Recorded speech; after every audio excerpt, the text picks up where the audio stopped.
Hello everyone. Today I am going to demonstrate a carbon dioxide powered rocket. So this rocket is basically a container with a lid that is airtight and is not tied to the container by any threads like a bottle's cap. So the container is filled with water and a base will be poured inside it. Now the reaction between the water and the base or any acid inside the container will liberate carbon dioxide.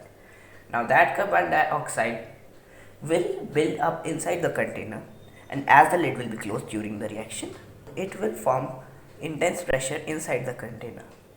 Now I will immediately keep the container upside down, that is the lid will be facing downwards and the container's lower part will be facing upwards. So in this method, when the pressure will be applied downwards, as it is comparatively looser than the upwards placed part, that is the lower part. So the carbon dioxide that will exit will give the container a huge push in the above direction and it will jump off like a rocket. So now let us test it.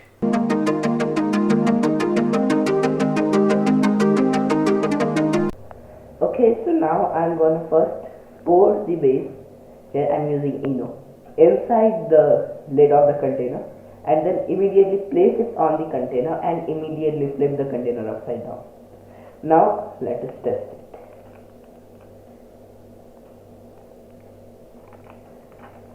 Here you can see that I have poured the base inside the lid of the container.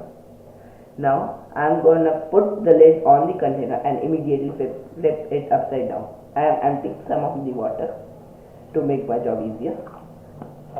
Here the reaction has started. Whoa!